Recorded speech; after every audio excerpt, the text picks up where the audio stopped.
இந்த தியானத்திற்குள்ளாக அடியர்கள் நீர் கூடி வர செய்தீர். உமக்கு நன்றி அப்பா, ஸ்தோத்திரம். என் கண்மலையும் என் மீட்புமாயின் கர்த்தாவே, என் வாயின் வார்த்தைகளும் நிலைத்தின் தியானம் உம்முடைய சமூகத்திலே பிரதியாயிருப்பதாக. ஆமென். இன்றைக்காக நாம் தியானம் செய்ய வேண்டும் என்று நமக்கு கொடுக்கப்பட்டிருக்கின்ற தலைப்பு திருக்கோவில் தூய்மைப்படுத்துதல், கிளென்சிங் ஆஃப் த டெம்பிள். அதற்காக நாம் வாசிக்க கேட்ட தியான பகுதி பரிசுத்த மார்க் எழுதின சுவிசேஷம் 11ஆம் அதிகாரம் 15ஆம் அதிகாரம் வசனங்கள் 15 முதல் 19 வரை. நாம் திருக்கோவிலை ஏன் சுத்திகரிக்க வேண்டும்? நாம் ஏன் சுத்திகரிக்கணும்? ஏன் தூய்மைப்படுத்தணும்? Why the temple to be cleansed or church to be cleansed? யாராவது உங்கள் சிந்தனைகளை கூட பகிர்ந்து கொள்ளலாம். இது பிரசங்கம் மாதிரி கூட இருக்க வேண்டிய அவசியம் இல்லை. நம்முடைய சிந்தனைகளை நாம் பகிர்ந்து கொள்ளலாம். கர்த்தராக இயேசு கிறிஸ்து தன்னுடைய அந்த ஊழிய காலத்தில் ஏறக்குறைய 3.5 ஆண்டுகள் என்ன செய்தார்? சுவிசேஷத்தை சொன்னார். அற்புதங்களையும் அடையாளங்களையும் செய்தார். எப்படியாவது கடவுள் ராஜ்யத்தை நிலைநிறுத்த வேண்டும், மீட்புக்காக இயங்குகின்ற மக்களை மீட்க வேண்டும் என்று அவர் செய்தார். இதில் ஊழியத்தை செய்தார், அற்புதங்களை செய்தார். இதில் எந்த தவறு இருக்கிற மாதிரி எதுவுமே கிடையாது. அது அற்புதம்னா சப்பானிகளை நடக்க செய்தார், முடவர்களை சுகமாக்கினார், குருடர்களை பார்வையடை செய்தார், பிசாசினால் பிடிக்கப்பட்டவர்களை விடுதலையாக்கினார். அப்போ அவர் செய்தது எல்லாமே ஒரு கடவுள் ராஜ்யத்துக்கு ஏற்றவாறு இருந்தாலும் அன்றைய காலகட்டத்தில் சமுதாயத்தில் மக்களுக்கு விடுதலையை கொடுத்தார். இதில் தவறு ஏதாவது கண்டுபிடிக்கணும் அப்படின்னு ஒரு கூட்டம். அது என்ன கூட்டம்? ஏற்கனவே அதிகாரத்தில் இருக்கின்ற கூட்டம். யூதர்களிலே ஆசாரியர்கள், பரிசேயர், சதுசேயர் என்பது. இப்போ கடவுள் 3 வருஷம் தான் ஊழியம் செஞ்சார். கடந்த 30 வருஷம் பைபிளில் ரொம்ப குறிப்பெல்லாம் கிடையாது அவருக்கு. அதாவது ஆலயத்துக்கு பிரதிஷ்டைக்காக கொண்டு செல்கிறாங்க. அதன் பிறகு 12 வயசில் எருசலேம் தேவாலயத்தில் தர்க்கம் செய்கின்றார், உரையாடுகின்றார். அதன் பிறகு அந்த 18 வருஷம் எந்த ரெக்கார்டும் கிடையாது. அவர் என்ன பண்ணார், ஏது பண்ணார். ஒருவேளை உங்களுக்கு ஏதாவது தெரிஞ்சிருந்தால் கூட சொல்லலாம். ஆனால் பைபிளில் அப்படி இல்லை. அந்த 18 வருஷங்கள் அவர் குடும்பத்தோடு இருந்திருப்பார், அப்பா அம்மா அப்படின்னு. அந்த 18 வருஷத்துக்கு உங்களுக்கு ரெக்கார்டெல்லாம் கிடையாது. நான் இதை பற்றி சிந்திச்சு கொண்டிருக்கும் போதும், இப்போ கூகுள் எல்லாம் நிறையா இருக்கிறதுனால அதில் அப்படி ஒன்றும் குறிப்பிடும்படியாக எதுவும் இல்லை. அப்போது 18 ஆண்டுகள் அவர் என்ன செஞ்சாருன்னு யாருக்குமே தெரியாது. ஒருவேளை அவர் ஒரு நம்மள மாதிரி ஒரு சாதாரண ஒரு குடிமகனா, அப்பா அம்மா கூட போகிறது வர்றது, பஸ்கா பண்டிகைக்கு போகிறது, எல்லாமே ஆல் நம்மள மாதிரியே. அப்போ அவர் போகிறது வர்றது எல்லாமே அங்கேருந்து அந்த ஊரில் இருக்கின்ற இல்லை அதிகாரிகளோ இல்லை இந்த சோகால்ட் ஆசாரியர்கள் அவங்களாம் பார்த்துட்டே இருப்பாங்க. அப்போது 30வது வயதிலே மாத்திரம் அவர் வரும்பொழுது கடவுளுடைய அழைப்பின்படி அவர் வருகின்றார். எல்லாருக்கும் தெரிந்த வசனம், யோவான் ஸ்நானகன் ரிவர் ஆஃப் ஜோர்டன், யோர்தான் நதிக்கு வர்றாரு. அப்போ தான் இவர் என்னுடைய நேசகுமாரன், இவரில் நான் பிரியமாக இருக்கின்றேன். ஞானஸ்நானம் எடுக்கிறாரு. எல்லாம் நமக்கு தெரிஞ்ச விஷயங்கள் இது எல்லாமே. ஆனால் அவருடைய ஊழியத்தில் வந்து குற்றத்தை ஏதாவது குற்றம் கண்டுபிடிக்கணும் அப்படின்னு ஒரு கூட்டம். எப்பயுமே ஒரு கூட்டம் ஒன்று இருக்கும். அது நல்லது செஞ்சாலும் குற்றம் கண்டுபிடிக்கிற ஒரு கூட்டம். தவறாக இருந்தால் அது வேற மாதிரி போயிடும். ஏதாவது ஒன்று குற்றமாக சொல்லணும். அது எல்லா இடத்துலையும் சாதாரணமாக வந்து நடக்கிற விஷயங்கள். அந்த காலகட்டத்தில் அது ஒன்றும் இருந்ததுக்கு ஒன்றும் ஆச்சரியம் கிடையாது. அன்று முதல் இன்று வரை இது தொடர்ந்து கொண்டே தான் வருகின்றது. குற்றங்களை கண்டுபிடிக்கின்றதுன்றது ஒரு கெட்ட ஆவி. நான் ஏற்கனவே சொல்லியிருக்கிறேன். இந்த கடவுளுக்கும் ஒரு சாதாரண மனுஷன் இருக்கிற ஒரு பெரிய வித்தியாசமே அதுதான். 100 நல்ல காரியம் வந்து ஒரு மனுஷன் செஞ்சிருந்து, அதில் வந்து 99 சரியாக பண்ணிட்டு 99 காரியம் நல்லா செஞ்சுட்டு ஒரு காரியம் தவறாக பண்ணிட்டா அவனை குற்றவாளின்று நம்ம தீர்த்துருவோம். கடவுள் வந்து அப்படி கிடையாது. அவரும் வந்து நீ 99 தவறான காரியங்களை செஞ்சுட்டு ஒரு காரியத்தை நல்லா பண்ணுங்க நீங்கள். அந்த 99 அவர் மன்னிச்சிடுவார். அந்த ஒன்று மாத்திரம் எடுப்பார் அவர். அது சிலுவை மாத்திரம் தான் செஞ்சார் அவர். இந்த கள்ளனை வந்து அந்த ஒரு வார்த்தையிலே வந்து அவரை வந்து யூ ஆர் செலக்டட். இது ஒரு பெரிய இது. அப்போ இவர் செஞ்ச அத்தனை நல்ல காரியங்கள்லே வந்து என்ன குற்றம் என்று கண்டுபிடிக்கிறது ஒரு கூட்டம் இருக்குது இல்லையா? அப்போது அவங்களுக்கு என்னன்னா, ஏற்கனவே வந்து நம்மெல்லாம் வந்து ஒரு அதிகாரத்தில் இருக்கிறோம். இவர் யார்? இவர் சாதாரணமாக ஒரு கார்பெண்டனுடைய மகன் தானே. இவன் தச்சனுடைய பிள்ளை அல்லவா? அப்படி தான் இருக்குது பைபிளில். ஏளனம், மரியாளினுடைய ஒரு சாதாரண பெண்மணியுடைய ஒரு மகன், அவ்வளோதான். அப்போ இவர் இது எல்லாமே வந்து இந்த 30 வயசுக்கு அப்புறமா இவருடைய ஊழியத்தை ஸ்டார்ட் பண்ணுறாரு. அப்போ அவங்களால வந்து அது அக்செப்ட் பண்ண முடியல, பொறுத்து கொள்ள முடியவில்லை. ஏன்னா இந்த பதவி என்பது வந்து ஒரு பெரிய ஒரு இது பார்த்துங்க, வருமானம் இருக்கும் அந்த அந்த காலகட்டத்தில். அது ஏன்னா ரோம பேரரசுகள் வந்து தான் அங்கே அரசாட்சி. அங்கே இருக்கின்ற யூதர்கள் எல்லாருமே வந்து அவருடைய கைக்கூலிகள் மாதிரி இருப்பாங்க. டேக்ஸ் கலெக்டர்ஸ் இவங்கெல்லாம். ஸோ டேக்ஸ் கலெக்ட் பண்ணுறவங்களே ஜூஸ் தான். யூதர்கள் தான் வந்து வரி பணத்தை வந்து யூதர்களிடத்தே வாங்குவாங்க. அதை அவங்க டெண்டர் விட்டு அப்பாயிண்ட் பண்ணுறவங்க எல்லாமே வந்து ரோம சாம்ராஜ்யத்தினுடைய ராஜாக்கள். அப்போது அந்த இடத்துல போயிட்டு ஒரு தேவனுடைய ராஜ்யத்தை வந்து நிலைநிறுத்தணும் அப்படின்னு சொல்லிட்டு தான் வந்து கர்த்தராகிய இயேசு கிறிஸ்து அங்கே வராரு. அப்போது அங்கே நடக்கிற விஷயம் என்னென்னா, எருசலேம் தேவாலயம் நம்ம அனைவருக்கும் தெரியும்.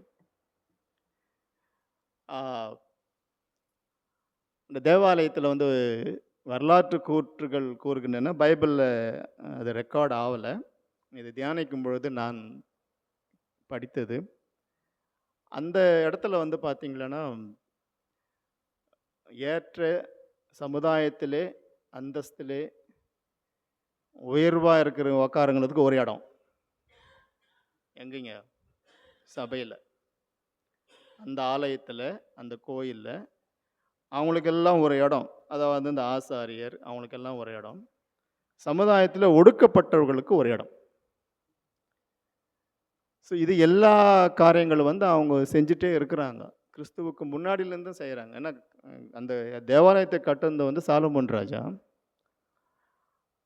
அவர் வந்து இது இவர்களுக்கு தான் சொந்தம் என்று அவர் கட்டலை. Nobody cannot claim that it's belongs to God. இது கர்த்தருடைய ஆலயம், அனைவரும் வந்து தொழுது கொள்ள வேண்டும் என்று தான் அவருக்கு அதனுடைய நோக்கத்தில் அதை கட்டினார் அவர். ஆனால் அதை கவர்னிங், அதை வந்து ஆளுமை செய்கிறவர்களை வந்து எப்படின்னா அவங்களுக்கு ஏற்ற மாதிரி அதை வச்சுக்கினாங்க. நீங்கள்லாம் இங்கே உக்காருங்க, நீங்கள்லாம் அங்கே உக்காருங்க. பரலோக ராஜ்யத்தில் அப்படி இருக்கிறதுக்கு வாய்ப்பு கிடையாது இல்லையா? முந்தினோரும் இல்லை, பிந்தினோரும் இல்லை, உயர்ந்தவனும் இல்லை, தாழ்ந்தவன். ஒரு பழைய பாட்டு ஒன்று இருக்குது. உயர்வும் இல்லை, அங்கு தாழ்வும் இல்லை, ஏழை இல்லை, பணக்காரன் இல்லை, உயர்வும் இல்லை, அங்கு தாழ்வும் இல்லை. ஏழை இல்லை, பணக்காரன் இல்லை, ராஜாதி ராஜா இயேசு என்றென்றும் வாழ்ந்திடுவார். ராஜாதி ராஜா இயேசு என்றென்றும் வாழ்ந்திடுவார். ஹல்லேலூயா. அப்போ அங்க நடக்கிற விஷயம் என்னன்னா, ஏதாவது ஒரு குற்றத்தை இவர்கிட்ட கண்டுபிடிக்கணும். இவருடைய மிஷன் கமிஷன் என்னன்னா, இயேசுசாமிக்கு ராஜ்யத்தை உருவாக்கணும். ராஜ்யம் வந்து எல்லாருக்கும் வந்து ஒரே மாதிரியா இருக்கின்ற ஒரு ராஜ்யம் வேணுன்றது இவருடைய கோட்பாடு. இவர் ஓய்வு நாளில் அந்த கூனி குறுகின ஒரு அம்மையாரை சுவஸ்தப்படுகின்றார். அதை குற்றமாக சொல்கிறாங்க. அப்போ தான் அவர் கேட்குறாரு, யாராவது ஒருத்தர் ஓய்வு நாள் ஒரு பள்ளத்தில் விழுந்துட்டு இருந்தா, நீ இன்னைக்கு ஓய்வு நாள் நீ இங்கே இருன்னு சொல்ல முடியுமா? You can't say that. நீ முதல்ல அவனை தூக்கி விட்டுட்டு தான் நீ வந்து மற்ற வேலையை பார்க்கணும்.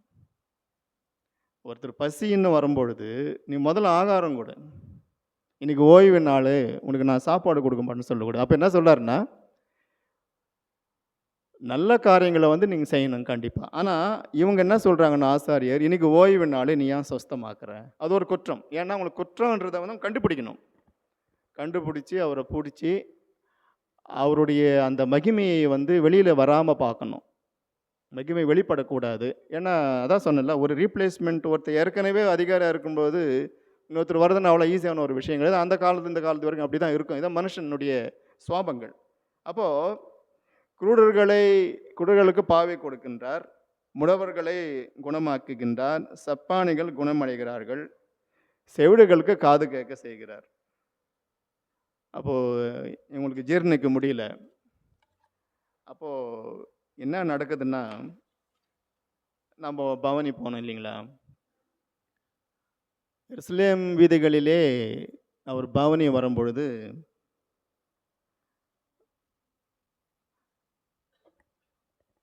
மக்கள் இலைகளையும் தங்கள் வஸ்திரங்களையும் தெருக்களிலே பரப்புகின்றார்கள்.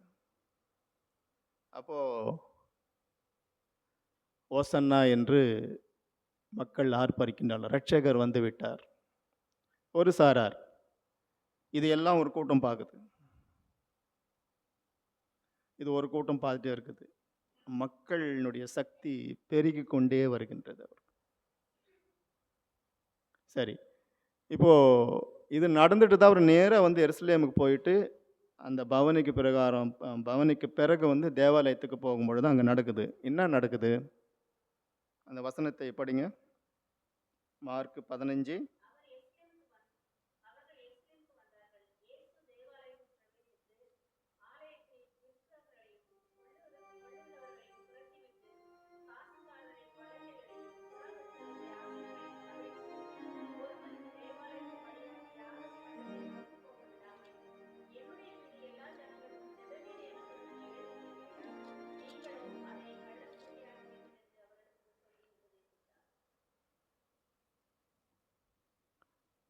இந்த வசனத்தின் பிரகாரம் அவர்கள், இந்த ஆசாரியர்கள் அந்த தேவாலயத்தில் வந்து புறஜாதியார் இருக்கைகள் என்று தனியாக வந்து ஒன்று உருவாக்கி வச்சுருந்தாங்களாம். இது வரலாற்றினுடைய கூற்றுகள். அப்படின்னா யூதர் அல்லாதவர்கள் உட்காரத்துக்கு ஒரு இடம் எங்கெங்க சபையில். யூதர்கள் வந்து உயர்ந்தவர்கள், மற்றவர்கள் வந்து தாழ்ந்தவர்கள். இது எல்லாமே வந்து கர்த்தராக இயேசு கிறிஸ்து வந்து இது எல்லாமே கவனிக்கின்றார். ஸோ அவங்க என்ன செஞ்சிட்டாங்கன்னா, அந்த யூதர்கள் அல்லாதவர்கள் உட்கார்கின்ற இடத்துல தின்பண்டங்களையும் பிஸ்னஸ் பண்ண ஆரம்பிச்சிட்டாங்க. அப்போது அவங்க எங்கே போவாங்க? இந்த இடத்துல அவங்க உட்காரக்கூடாது, மற்ற இடத்துல. அவங்களுக்கு ஒதுக்கப்பட்ட இடத்துல வந்து வேற ஒன்று செய்ய ஆரம்பிச்சிட்டாங்க. அது ஏன் அவங்க செஞ்சாங்க அப்படின்னா, அவர்கள் வந்து தேவனை ஆராதிக்கக்கூடாது. They are not eligible. புறஜாதியார். புறஜாதியார்னா யாருங்க? இங்கிலீஷில் ஜெனடைல்ஸ். புறஜாதியார்னா யூதர்கள் அல்லாதவர்கள். ரோமர்களும் வந்து புறஜாதியார் தான். ஆனால் இந்த ரோமர்களுக்கும் ஏசாமிக்கும் கனெக்ஷனே கிடையாது. ஏன்னா அவங்களுக்கு வந்து இந்த சமயம் ரிலீஜன்லாம் வந்து இன்ட்ரெஸ்ட் கிடையாதுங்க அந்த காலகட்டத்தில். அவங்களுக்கெல்லாம் என்ன வேணும்? கரெக்டாக வரி பணம் கொடுக்குறாங்களா, அதுதான் அவங்களுடைய நோக்கம். வரும் பிஸ்னஸ். ஸோ அவங்க என்ன பண்ணுவாங்கன்னா டெண்டரை விட்டுட்டு இவங்க போயிட்டு ரோமரில் இந்த ரோமர்ஸ் இவங்கெல்லாம் போயிட்டு வந்து காசு வாங்க மாட்டாங்க. அவங்க என்ன செஞ்சுருவாங்கன்னா அந்த யூதர்களுக்குள்ளே டெண்டரை விட்டு அதுலேருந்து ஒரு ஆள் அப்பாயிண்ட் பண்ணிவிட்டு அவங்க வந்து அந்த காசை வாங்கி போட்டுக்குவாங்க. அவ்வளோதான் அவங்க வேலை. அதில் கமிஷன் எல்லாம் வாங்கிக்குவாங்க. இதெல்லாம் வந்து நடந்த விஷயங்கள் இது. அப்போது இந்த ஆராதிக்க வந்த புறஜாதியர்களை வெளியே அனுப்பிச்சியாச்சு. அவங்க வெளியே போயிட்டாங்க. ஸோ அந்த இடத்துல வந்து அவங்க வந்து இந்த புறாக்களையும் மற்ற காரியங்களும் செய்து கொண்டிருக்காரு. இதை தான் இவர் பார்த்தார். அப்போ தான் அந்த வசனம் வந்து என்னுடைய வீடு எல்லா ஜனங்களுக்கும் ஜெப வீடு எனப்படும் என்று எழுதியிருக்கவில்லையா? ஒருவேளை வந்து நம்ம இந்த ஜீசஸ் கிரைஸ்ட் என்னுடைய படம் அதனால் நாங்கள் சின்ன வயசில் பார்த்துருக்குறோம். அதன் பிறகு நிறைய திரைப்படங்கள் வந்தது. அதில் இயேசு கிறிஸ்துவனுடைய அந்த கோபம் நீங்கள் ஒரு இடத்துல தான் பார்க்க முடியும். அவர் எங்கும் கோவப்பட்டது மாதிரிலாம் இருக்காது. அவர் மேலே இந்த கொல்கத்தா அவருடைய பாடுகளிலே காரி துப்புனாங்க. கோவப்படல, அவர் அமைதியாக தான் இருப்பார்.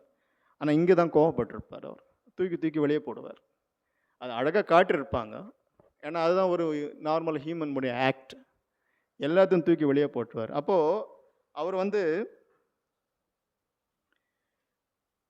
என்னுடைய வீடு ஜெப வீடு, அது ஜெபத்திற்கு மாத்திரம்தான் நீங்கள் பயன்படுத்த வேண்டும்.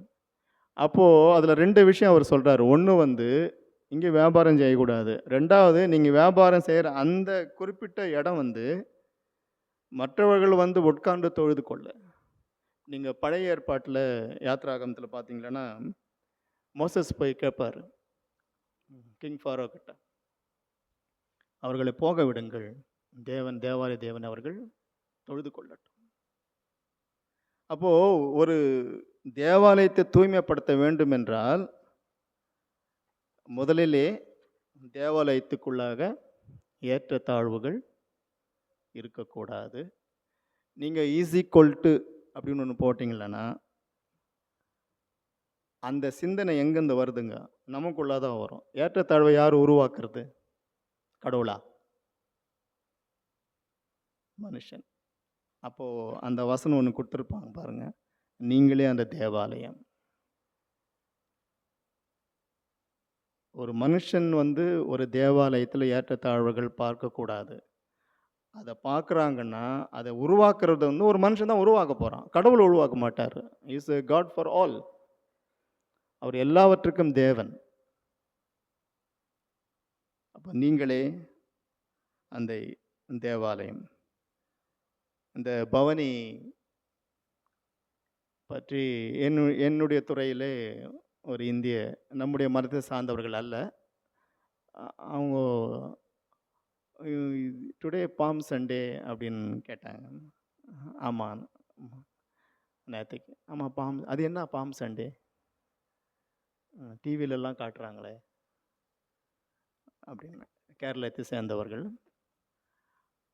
அது எல்லாம் இப்படியெல்லாம் செய்கிறீங்க, என்ன அது என்ன என்னன்னு அப்படின்னு. அப்போது சரி நமக்கு ஒரு சின்னதாக ஏதாவது ஒன்று சொல்லலாம் அவங்களுக்கு அப்படின்னு. அப்போ நான் சொன்னேன், எனக்கு ஐ எம் எ கிறிஸ்டியன் தெரியும் உனக்கு, எனக்கு நம்பிக்கை இல்லை. அது என்ன தென்னங்கீற்றில் தான் வந்து நீங்கள் பண்ணணுமா? எனக்கு தெரில, அது என்னான்னு சொல்லு அப்படின்னு கேட்டாங்க. நான் சொன்னேன், தென்னங்கீற்றில் தான் பண்ண ஒன்றும் கிடையாது, எந்த கீட்டில் என்ன பண்ணலாம், இலையெல்லாம் பண்ணலாம். அந்த காலகட்டத்தில் அங்கெல்லாம் வந்து தென்னை மரமெல்லாம் ரொம்ப கிடையாது, பனை மரம் இருந்திருக்கு. ஏன்னா அதனுடைய ஏரியா அப்படி. 2வது ஒலிவு மரக்கிளைகளை வந்து வெட்டி போட்டிருப்பாங்க. ஏன்னா அந்த மெடிட்டேரியன் நடியில் வந்து பார்த்தீங்கன்னா மத்திய தடுக்கலில் வந்து உங்களுக்கு ஒலிவு மரம் தான் இருக்கும், தென்னை மரமெல்லாம் வளராது அந்த இடத்துல. பாம்புன்னா இப்படி இருக்கணும், அவ்வளோதான், வேறு ஒன்றும் கிடையாது. அது நம்ம உருவாக்கி கொடுத்தாங்க, நம்ம செய்கிறோம். எந்த கிளைகளும் எடுத்து நம்ம போடலாம். கிளைகளை வெட்டி போட்டாலும் தான் இருக்குது அங்கே. தென்னங்கீற்றைகளை போட்டாலும் பைபிளில் கிடையாது. அங்கே கிளைகளை விரித்தார்கள், அதன் பிறகு தன்னுடைய வஸ்திரங்களை போட்டாங்க. போன வாரம் நான் சொன்னேன், ரெட் கார்பெட்டெல்லாம் அவருக்கு போடல ராஜாக்கு அப்படின்னு. அப்போ ஏன் அப்படி செஞ்சாங்கன்னு இவங்க கேட்டாங்க. நேற்றைக்கு நடந்த விஷயம். அப்போது நான் சொன்னேன், அவர் யூதருடைய ராஜாவா வந்தார் இல்லையா? பொதுவாக ராஜாங்கெல்லாம் எப்படி வருவாங்கன்னு நான் திரும்ப கேட்டேன். சொன்னாங்க குதிரையில் வருவாங்கன்னு கரெக்டாக பதில் சொன்னாங்க அவங்க. நான் சொன்னேன், கரெக்டாக நீ சொன்ன பதில். ஆனால் இவர் எதில் வந்தார் தெரியுமா உனக்குன்னு கேட்டேன். எதில் வந்தார்னா கழுது மேலே வந்தார் அப்படின்னு. ஆ, கழுது மேலே வந்தாரா ராஜா? ஆமாம், கழுது மேலே வந்ததுக்கு காரணம் அவருடைய தாழ்மை. இலைய மேலே தான் கழுது நடந்து போச்சு. தங்களோட வஸ்திரங்களை போட்டாங்க. ரெட் கார்பெட்டெல்லாம் போடல அவங்களுக்குன்னு. அதுக்கு அவங்க என்ன சொன்னாங்கன்னா, ஓ, இவருடைய இந்த ஆக்டில் வந்து இவ்வளோ விஷயம் இருக்குதான்னு கேட்குறாங்க. அப்போ தான் நான் சொன்னேன், எங்கள் சுவாமி வந்து ரொம்ப தாழ்மையான ஒரு சாமி.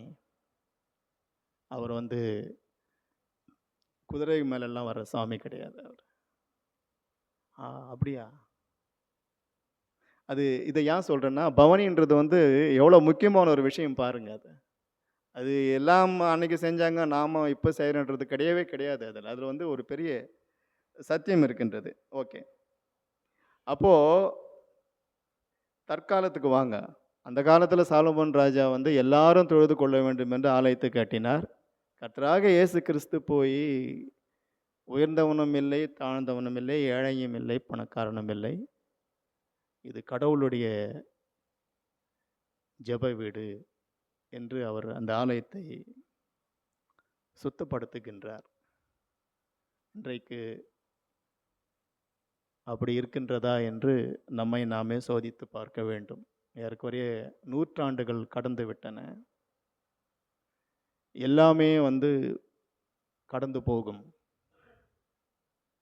ஆனால் தேவனுடைய சத்தியம், தேவனுடைய வார்த்தைகள் ஒழிந்து போகாது. அப்போது அந்த காலகட்டத்திலே நம்முடைய திருக்கோயில்கள் எல்லாமே பாருங்கள் ப்ரைம் ஏரியாவில் இருக்கும். ஆல் இண்டியன் சிட்டிஸ், நம்ம நாடு பற்றி பேசுவோம். எந்த ஊரில் பாருங்கள் ப்ரைம் ஏரியாவில் இருக்கும், ஒதுக்குப்புறத்தில் இருக்காது. அது மதிப்பு சொல்லவே முடியாது. அவ்வளோ கஷ்டப்பட்டு நம்ம கிறிஸ்துவத்தை கொண்டு வந்தவர்கள் ஆலயத்தை கட்டி கொடுத்தார்கள். எல்லாமே பிரிட்டிஷ் பில்டிங்ஸ் எல்லாம் பார்த்தீங்க, 200-250 வருஷம். இன்றைக்கு எப்படி இருக்கின்றது?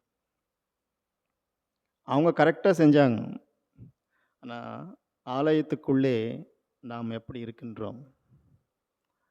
ஆலயத்தை நாம் தூய்மையாக வைத்துக் கொள்கின்றோமா, சுத்திகரிக்கின்றோமா என்பது ஒரு பெரிய கேள்வி. யூதர்கள் அவர்களுக்கு மேசியா இப்படிதான் வருவார் என்று அவர்கள் யோசித்தெல்லாம் பார்க்கல. அவர் இன்னும் வருவார் என்று காத்து கொண்டிருக்காங்க. இது எல்லாருக்குமே தெரிந்த ஒரு விஷயம். ஆனால் அவர்களுக்கு அவர்களுடைய கலாச்சாரம் தான் ரொம்ப முக்கியம். கடவுளை வந்து கர்த்தராகிய இயேசு கிறிஸ்துவை வந்து இந்த மாதிரி காரியங்களை செய்யும்பொழுது வந்து இவரை எப்படியாவது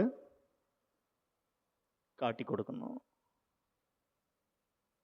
ஏன்னா எல்லாமே ஒரு நாளும் வந்து அவர்களை கைவிட்டு போய்கொண்டே இருக்கின்றது. அவர் செஞ்ச அந்த 3.5 வருஷத்துலே he established his kingdom, தன்னுடைய ராஜ்யத்தை வந்து அவர் கட்ட தொடங்கிட்டார். இது வந்து அன்று இருக்கின்றவர்களுக்கு பிடிக்கும். அப்போ தான் அவங்க என்ன செய்கிறாங்கன்னா, ரோம பேரரசுக்கிட்ட போயிட்டு முறையிடுறாங்க. இந்த மாதிரி இயேசுன்னு ஒருத்தர் வந்திருக்கிறாரு, அவர் 2 நாளைக்கு முன்னாடி பவனி வந்தார், நிறைய மக்கள் சக்தி இருக்குது, அவருக்கு சுகமாக்குறாரு. எங்கள் பின்னாடி நாங்கள் சொல்கிறது யாருமே கேட்க மாட்டுறாங்க, எல்லாமே அவர் பின்னாடி போயிட்டாங்க. எங்களுக்கு பயமாக இருக்குது, கடைசியில் உங்களுக்கு நாங்கள் வரி கூட கட்ட முடியாது. அப்போ தான் ஒரு ட்ரிக்கியாக ஒரு கேள்வி கேட்குறாங்க அவர்கிட்ட போயிட்டு, இந்த நாணயத்தை கொடுத்து நாங்கள் வரி யாருக்கு கட்டணும்னு சொல்கிறாங்க.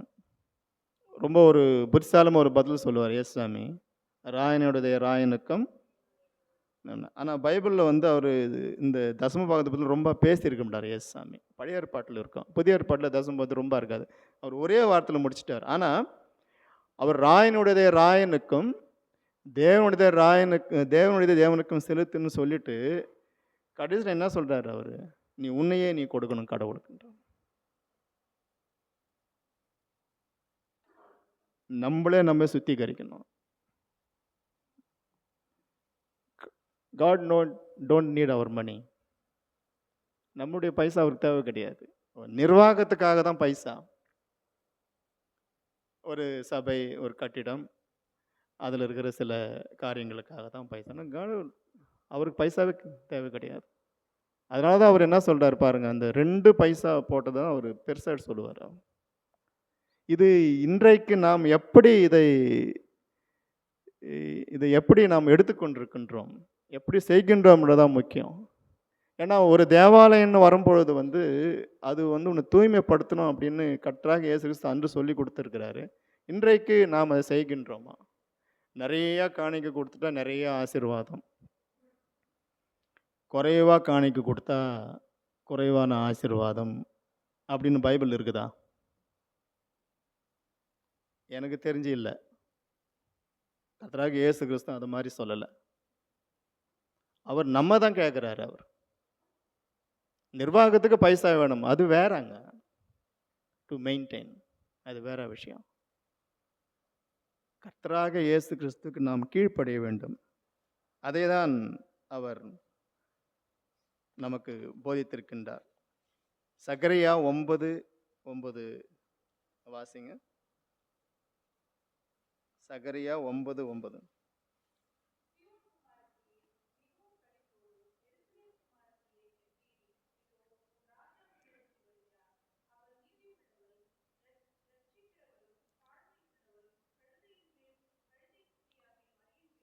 ஒரு அருமையான ஒரு பாட்டு இருக்குது, ராஜா வருகிறார். என்ன? ராஜா வருகிறார் ஆயத்தமாவோம், ராஜா வருகிறார் ஆயத்தமாவோம், இயேசு வருகிறார் கொள்வோம், இயேசு வருகிறார் கொண்டு செல்வோம். பள்ளங்கள் எல்லாம் நிரம்பிட வேண்டும், உண்மைகள்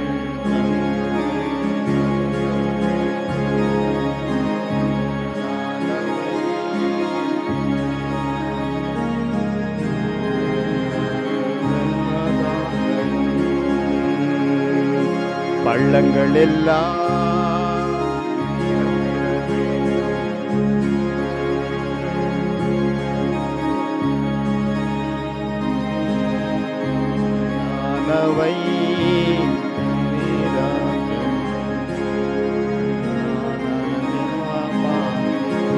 கரடானவைகள்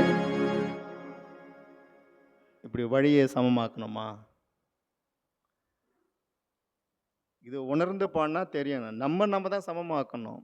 அப்படின்னா நம்ம யாரையுமே வந்து தாழ்வாலாம் பார்க்கக்கூடாதுன்றது தான் கடவுளுடைய கட்டளை.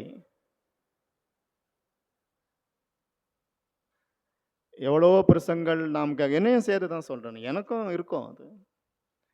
எவ்வளவோ பிரசங்கங்கள், எவ்வளவோ பாட்டுக்கள், அதை நாம் உணர்கின்றோமா அப்படின்றது தான் ஒரு கேள்விக்குறியாக இருக்கிறது. மத்தேயு 21:13 யாராவது படிங்க.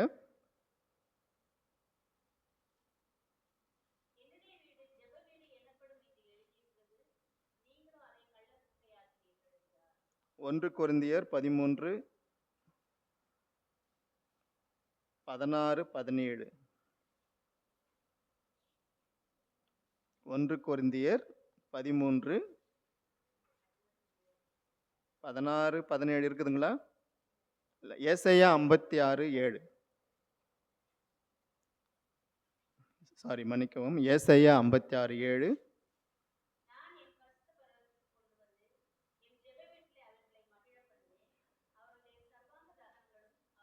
அன்றைக்கு இஸ்ரவேலுக்காக கொடுக்கப்பட்டது. ஏறக்குறைய பல நூற்றாண்டுகள் கழித்து கர்த்தராகிய இயேசு கிறிஸ்து எருசலேம் நகரில் அதை நிறைவேற்றுகின்றார். அவர் தன்னுடைய அந்த குறுகிய காலத்திலே 3½ வருடத்திலே he completes his mission.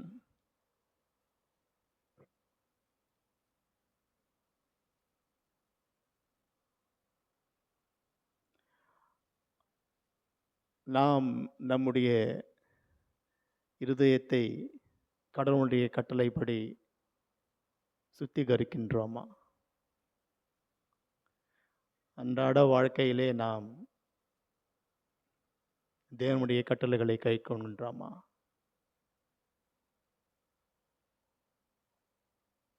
சமுதாயத்திலே ஏற்றத்தாழ்வுகள் இருக்கக்கூடாது.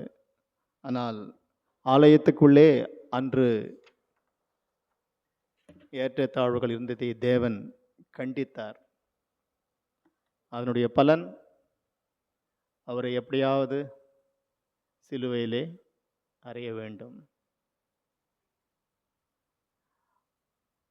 ஏன்னா யூதர்களுக்கு அவருடைய பாரம்பரியம் ரொம்ப முக்கியம். கர்த்தராகிய இயேசு கிறிஸ்துவனுடைய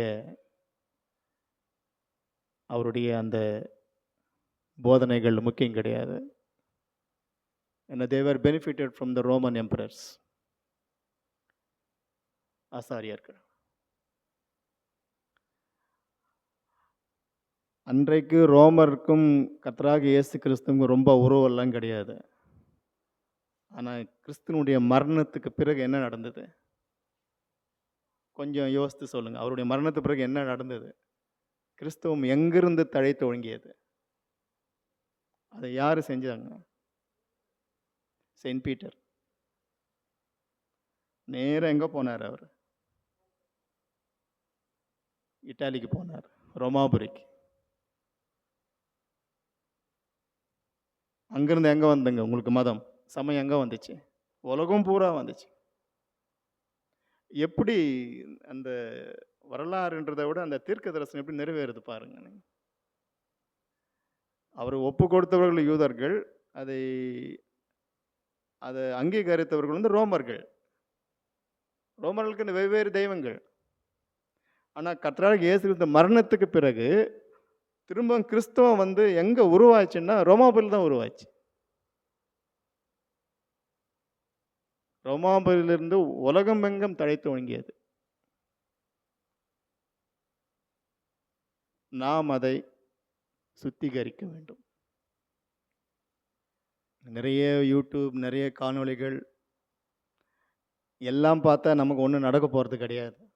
நமக்கு இதை தான் படிக்கணும். இதில் எல்லாமே இருக்குதுங்க. நமக்கு நாம் எப்படி வாழ வேண்டும் என்று கர்த்தராகிய இயேசு கிறிஸ்து தம்முடைய சீஷர்கள் மூலமாகவும் அவரே நிறைய சொல்லி கொடுத்திருக்கிறார். நாம் நம்மை சுத்திகரிக்க கடமைப்பட்டிருக்கின்றோம். தேவன் தாமே இந்த வசனங்களை ஆசீர்வதிப்பாராக. நாம் ஜெபம் செய்வோம். மன்னிக்கவும். அறிவிப்புகள், அதைத் தொடர்ந்து விசுவாச பிரமாணம்.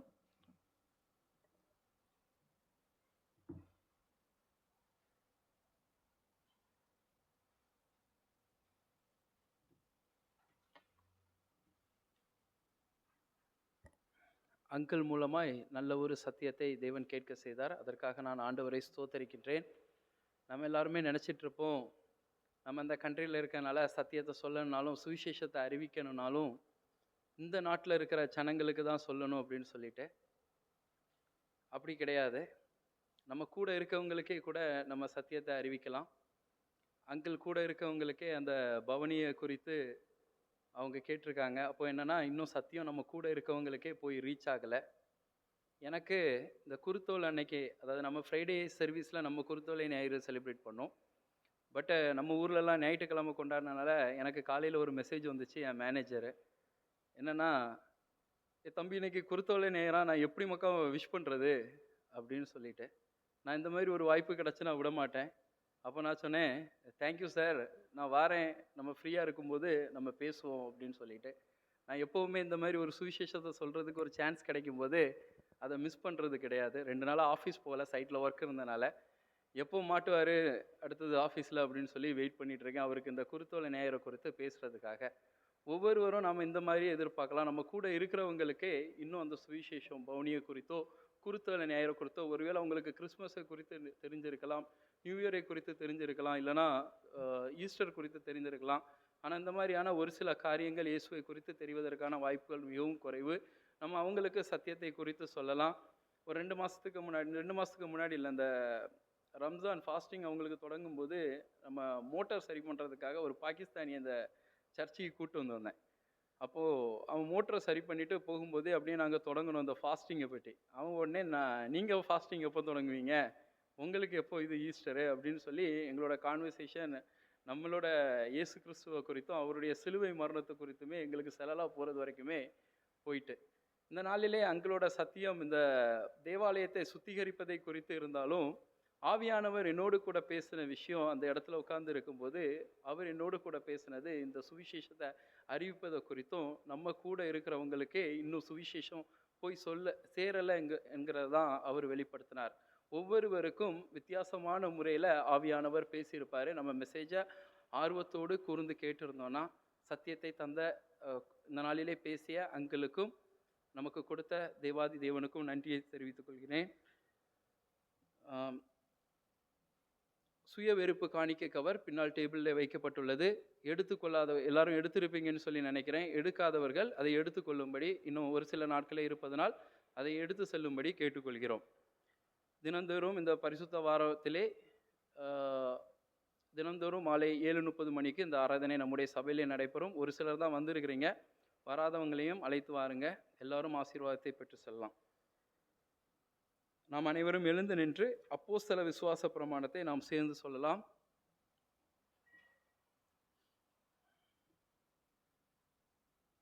வானத்தையும் பூமியையும் படைத்த சர்வ வல்லமையுள்ள பிதாவாகிய தேவனை விசுவாசிக்கிறேன். அவருடைய ஒரே குமாரனாகிய நம்முடைய நாதர் இயேசு கிறிஸ்துவை விசுவாசிக்கிறேன். அவர் பரிசுத்த ஆவியினாலே கன்னிமரியாள் இடத்தில் உற்பவித்து பிறந்தார்.